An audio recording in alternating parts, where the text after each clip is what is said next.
Go ahead, Gabriel, hit it. It's already on. No, the next slide. Cool. So as I mentioned, my name is Margarita Munoz. I am the Outreach and Project Specialist at KYCC's ES unit. My service area is primarily focused on the South LA area. And then we have Gabriel. And hi, everyone. Can you mute yourself?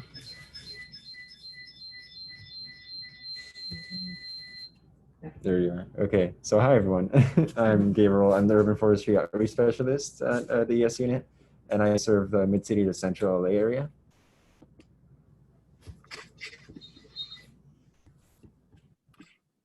So who are we?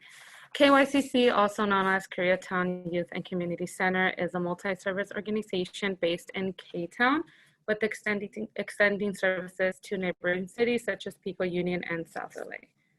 We also are composed of 9 units, and one of those units happens to be us, Environmental Services. So what does Environmental Services do? Environmental Services handles a lot of community events that revolve around street cleanups. We do graffiti removal, and we also do tree planting. We also do graffiti removal as a standalone thing that is a very popular program that we offer. We do beautification that involves weed abatement and litter removal. And we also do, I believe it was called fee for service, landscaping around the medians in the LA area. And we also do tree planting and tree maintenance, which is going to be the focus of the presentation today.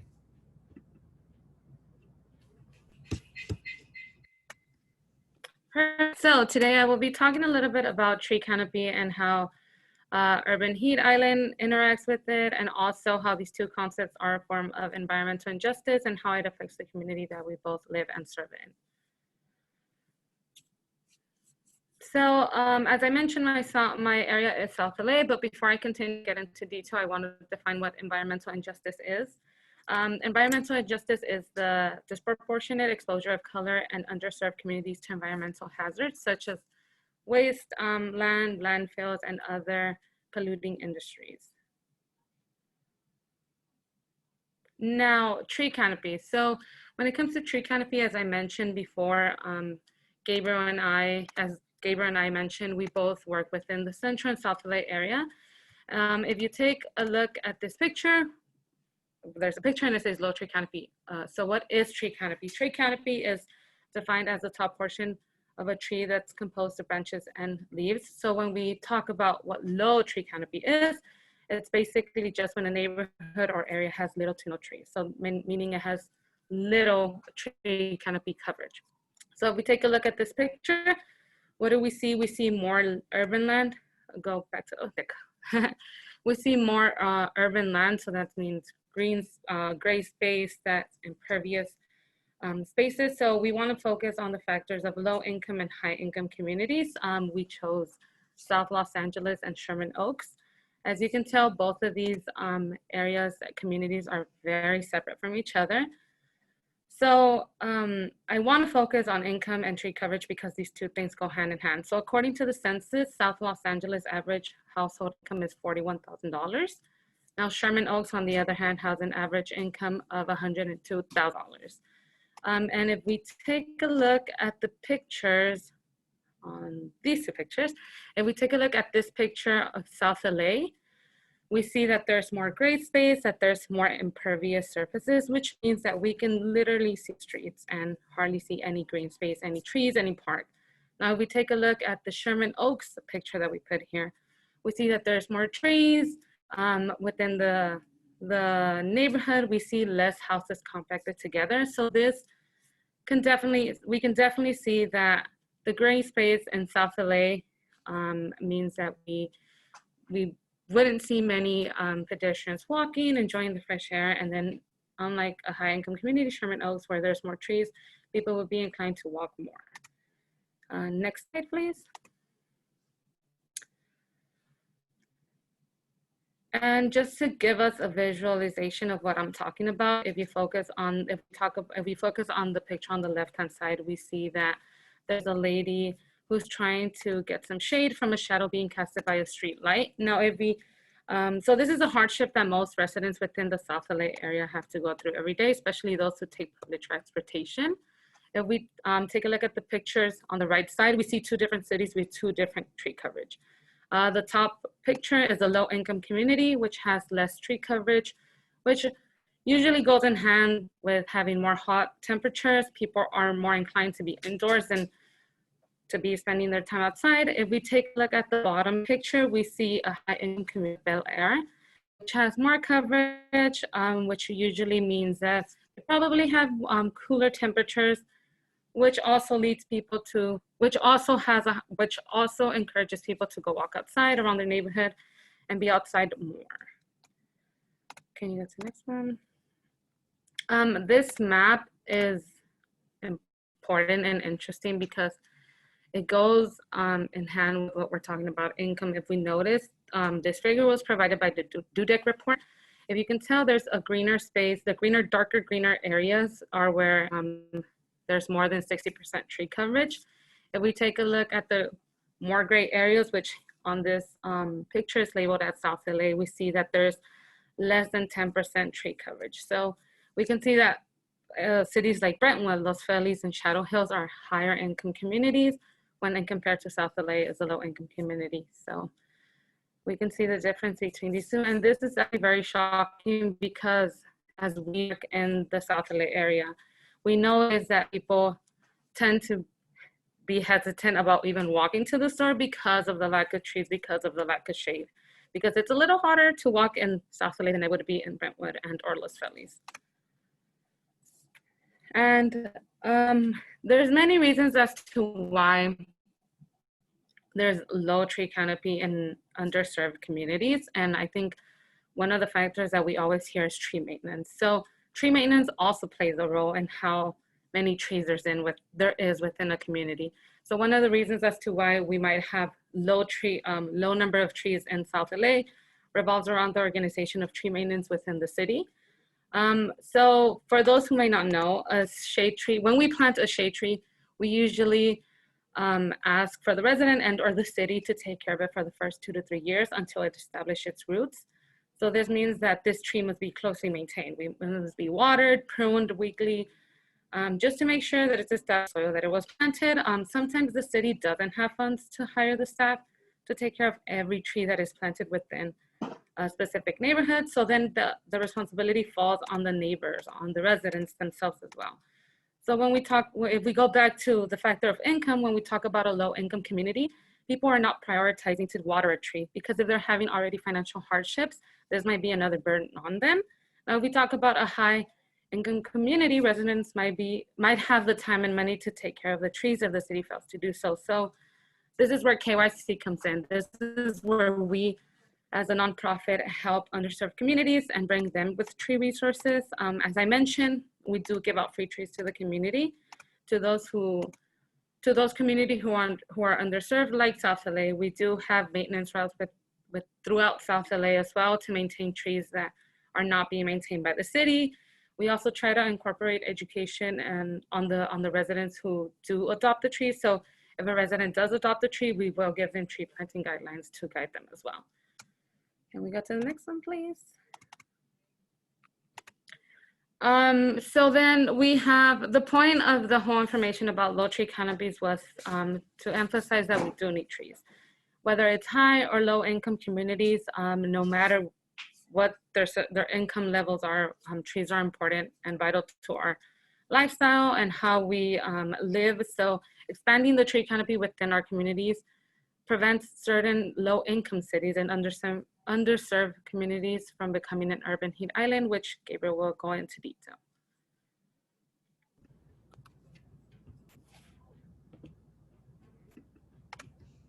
Alrighty, so the urban heat island is when there's a literal hotspot in a densely populated area, and it's caused by the prominence of heat retaining materials like concrete, there's asphalt, and there's tar roofing materials, and all of those just take all of the heat that they get throughout the day and just keep it, basically. So the heat of the, say, sidewalks of the streets, it can be maybe 10 degrees higher than the actual temperature it is outside in the air. And it's made a lot worse by the lack of trees and the vegetation in the urban areas. It's important because it disproportionately affects low-income minority communities in the LA area. And it's really unfair because people have to suffer through the heat just simply because of where they live. It's not changing. Let's see. Here we go. This right here is an urban heat map. It shows how many days of the year it's over 86 degrees in the LA area. If you notice, the closer you get to the downtown area, which is right in the middle, it's in the redder zone, so it gets hotter in there, and it makes sense. You know, it's a little more of a gray space. It has a lot more concrete, a lot more asphalt, things like that. And as you branch out, you'll notice it goes into the blue, into the green, into the yellow. It means it gets cooler the further away from the city you get. But if you notice on the lower left side, it stays in the red zone, and that's the South LA area. That's also due to the lack of trees. There's no shade happening. And it's also primarily a low-income minority community. And the heat island effect disproportionately affects them. Another thing I wanted to point out, you notice in this map, there's a lot of freeways. So just to list a few off the top of my head, I see the 110 there, I see the 105, the 10, the 5, you know, a bunch of numbers here and there. But there is a huge amount of freeways in the area, and pollution and greenhouse gases also retain heat, so it makes the urban heat island effect worse. This one right here is a pollution map. And you can see that right in the middle, it's the downtown LA and South LA area, and it's all in the red to red-orange zone, which is really high. That's also, again, primarily minority communities and also low income. And if you notice, if you look at the upper right section of the map, it's in the greenish yellow area, and that's South Pasadena. And it's a higher income community, and they also have a lot more tree canopy. So they get a lot more shade, and it's also a little bit further away from the freeways. So it's not as, the urban heat island effect isn't as intense there, where they're a little further from the freeways. And they also have a lot more green spaces like parks. So what is KYCC doing to help combat the urban heat island and increase tree canopy within underserved communities? So we do plant trees 8 months out of the year. That means that our planting season is usually from October to May. We also partner with LACC and other private contractors to remove concrete from sites that might not be viable because there's concrete. So we remove the concrete and then we plant new trees, which increase the numbers of trees that we're getting planted in a certain area. We also plant trees where buildings will be shaded, and the reason we do that is to help the business owners and or homeowners conserve energy. As we do all this physical work, we also try to incorporate community engagements by educating the community. So we try to bring out community partners, community stakeholders, residents, and anyone who's interested. We try to bring them out to a tree planting volunteer to make sure that they know and that they get to experience the process of what it's like to plant a tree. It's not an easy task, but it is interesting. It has several dozens of steps to get a tree planted correctly. So we always try to make sure that we host conversations as well, held conversations with the volunteers that come out and educate them along the way. We also do tree adoptions, tree distribution programs where we give the chance a resident to come and pick up a tree and make it their own. So whether it's for their own property and or parkway. And we also hold conversations and discussions around water management and water resources. And that program is called Water Talks. That's a program that we're partnering with tree people. And lastly, I think the most important component when it comes to educating the community is making sure that we understand the community that they come from and what their needs are and how we can provide resources to them. If we go to the next slide, we also have a program called CTW. It's called Commitment to Water. So basically what this program does, it gives the individuals, residents, stakeholders, the chance to join this tree canopy expansion movement by committing to water a tree that will be planted in the parkway, completely free of charge by KYCC if they qualify. So they have to either live in the area that we serve, whether it's Central or South LA, and also whether if we can have, for example, community partners that come up to us and we're like, oh, we want shade trees all down Wilshire.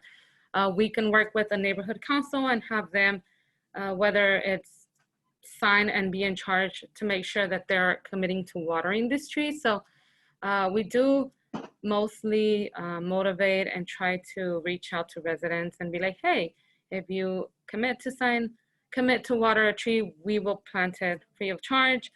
You won't need to worry, and we will do the inspection, get the permit for you. So that's a program that we also have. We also have a DWP program. So this program is mainly shared with the community, which is homeowners, residents, and business owners. So this is a rebate program. This program brings major savings for residents and their homes, business and business owners. They provide us with the tools to motivate individuals to conserve water and help reduce the residents' energy footprint and lower their power bill as well. And if you have any more information regarding the DWP program, you can reach out to us and we will connect you with Carolyn, who is the volunteer and project specialist, and we'll get you more information on that. Before I actually continue on to this slide, I wanted to make a correction. Before I mentioned that asphalt could be 10 degrees hotter than the surrounding air, but it could actually be 40 to 60. I read the wrong number there. So it can be a lot hotter. All right, so this slide now, it's essentially just offering our internships. Due to COVID, we kind of have been changing how we function. And essentially it kind of makes it essential to have interns to help us out with our work. So we're gonna go ahead and have an email in the later slide where you can reach out and sure. So I'm gonna add that. So sometimes we have hands-on experience. So basically it can be whether they want to work. We give the intern the chance to whether they want to work in the field, whether they want to do office work. We do a little bit of both. Me and Gabriel usually focus on community engagement, working out in the field, being in constant contact with community partners. So if there's anyone interested in a chance, for example, to how to establish community relationships, how to nurture them, how to build a partnership, we can also have someone who works with us on that. We can have someone who's interested in inspecting for a viable site for a tree. If someone wants to work in the office, we can also offer those opportunities through an internship. And also volunteer events. We do have volunteer events. We have conducted a few pilot events throughout these past few months. So if you are interested in participating, whether it's if you are interested in joining our team as an intern or just coming out to volunteer to one of our events, feel free to email us. We will definitely get in touch with you as to when we'll start our tree planting events, which is very soon, hopefully.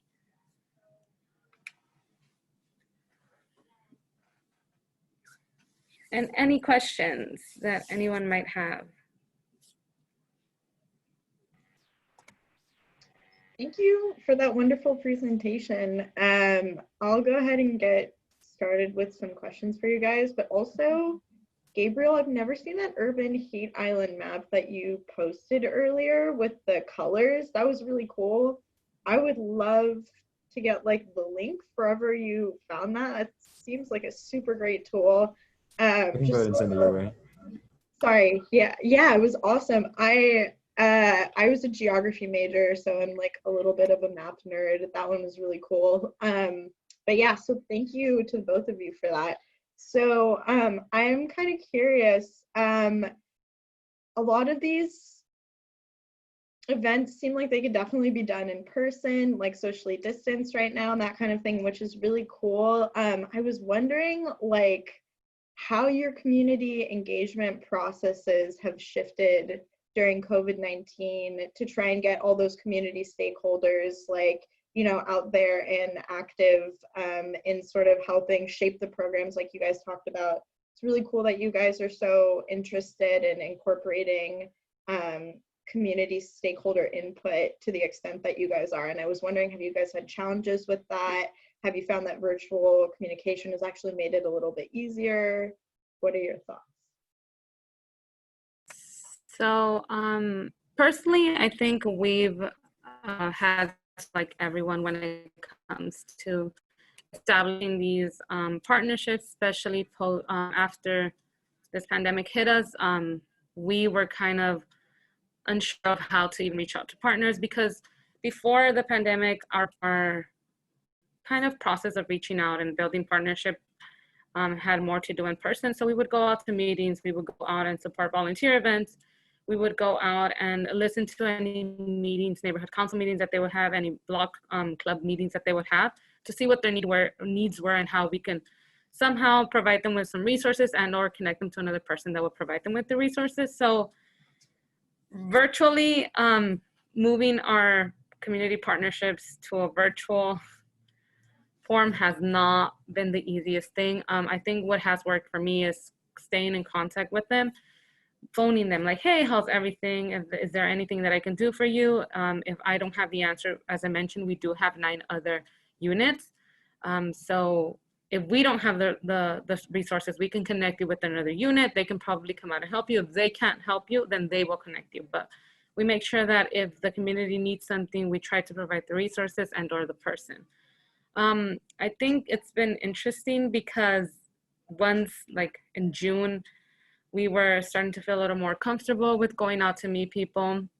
And then we had the social protests that also came about. So I think we have shifted our focus on being present in the community and making sure that we're there for them. We do serve South LA, as I mentioned, and a lot of people were waiting for KYCC as an organization to kind of take a stand on Black Lives Matter movement. And we tried to do everything. We partnered with South LA Cafe, who is a Black-owned business.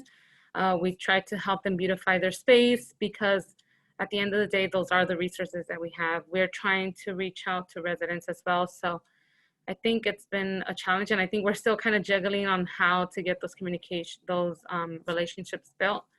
But I think just being present in the community and making sure that people know that you're there to help them and to bring resources that they might not have. Gabriel, if you want to add anything? Sure. I also just noticed it was a little more difficult since, like, say the neighborhood councils and other partners are also dealing with their own problems right now with everything going on. So like maybe hearing back from people hasn't been hasn't really been happening sometimes. But otherwise, she kind of hit the nail on the head there. I think the only different thing for me there would be, that I've experienced, would be just the lack of like responses and stuff like that. But it's understandable since everyone's kind of dealing with their own things in their own communities. Well, it sounds like you guys have done a really good job of leveraging the resources that you do have available to like really truly try and serve the communities that need the most assistance at this time, which is so important in the environmental justice movement. So thank you for doing that work. That is super cool. I actually kind of want to ask you guys a little bit about your own experiences in getting involved in this kind of work. What did you guys study? Do you guys have advice for students who are interested in maybe going like the urban forestry route or doing environmental engagement work or anything like that? Sure. So for me, I studied sociology at UCI. I focused a lot on I guess social inequities. Started going into like, started getting political, but I figured I was kind of away from what I wanted to do. And I had prior experience with like working with planting trees and other stuff like that. I started learning a little bit more about how environmental injustices can actually affect mortality rates and things like that. And how it's the lower income minority groups that are affected by environmental injustices, which would mean then they also have higher mortality rates. And if they have pre-existing conditions, it's worse.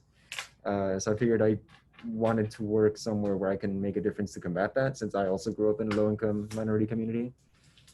And I'm here doing that now, which is something I'm excited about.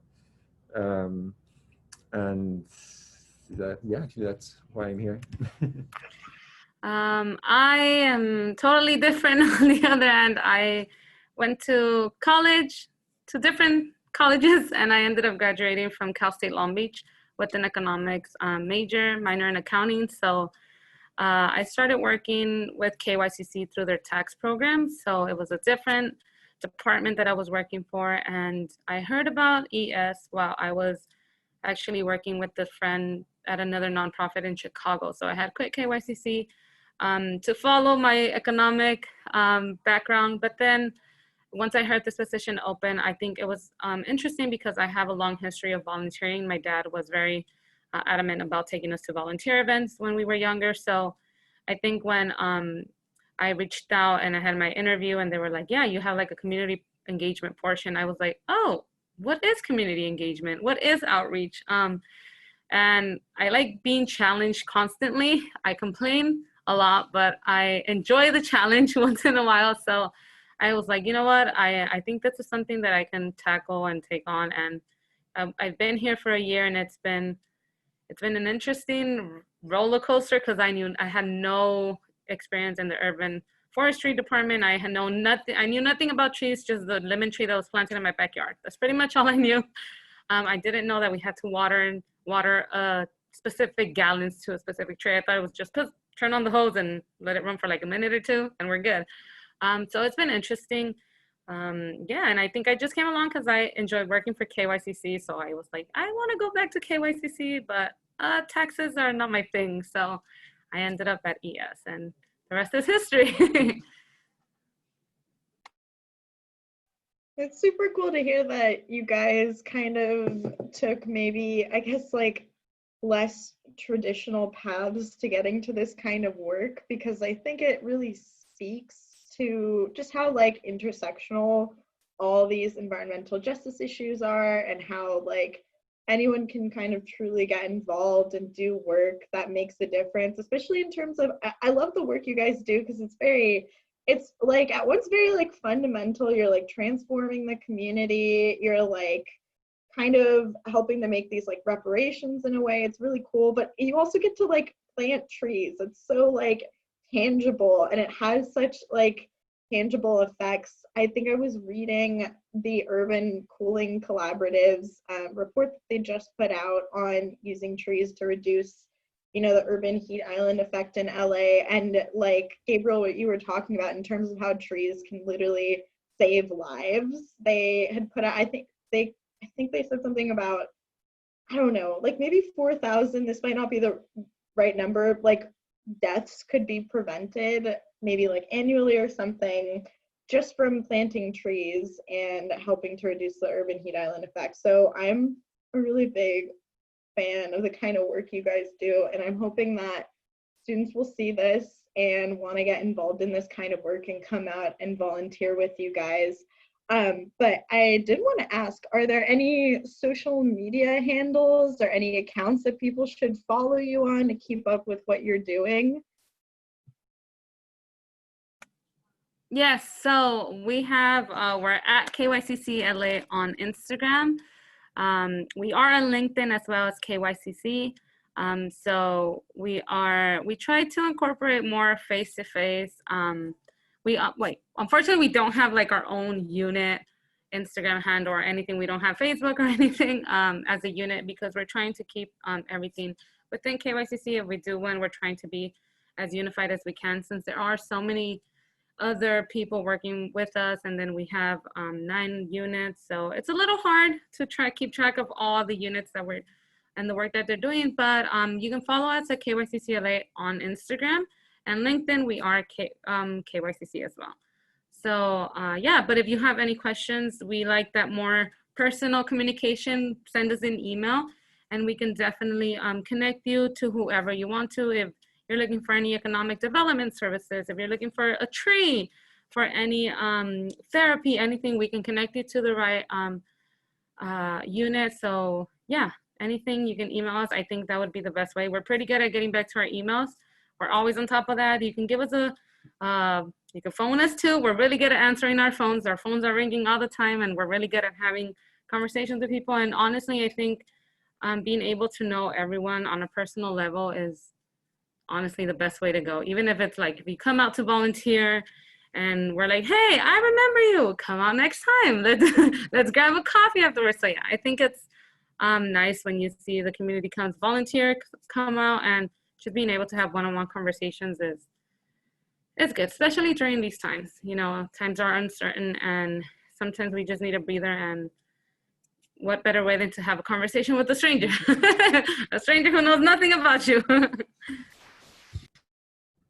Right. Yeah, to add on to that, I feel like ultimately people are the best resource. Whether it's like, I mean, resources like the ones we offer and all, but in the end, everyone you're working with, the people you're serving, they're the resource. Awesome, thank you. Okay, so I think those are all the questions that I have for you guys today, because you really went through, you know, your volunteer and internship opportunities, and, you know, just kind of gave everyone that call to action to like get out there, or virtually or whatever, but like connect with the people and connect with your community. And yeah, I think that's such an important message right now, especially with social distancing going on. I know it can feel isolating, so building that sense of community is like really more important than ever. But thank you guys so much. I will probably stop the recording, but I don't know if you guys want to add anything else just before we close out the recording part for students to see. No, just feel free to email us with any questions, even if it's to ask our favorite TV shows. We can email you guys back. We love having conversations with everyone. Honestly, I think if you have questions about college, help. We can help. We've been there. So yeah, anything that you think you guys would need help with, we can definitely try and help you guys and connect you to the right resources. Awesome, cool. Gabriel, unless you have anything to add, I'm gonna go ahead and stop the recording if that sounds good. Sounds good. Okay, awesome. Thanks, guys.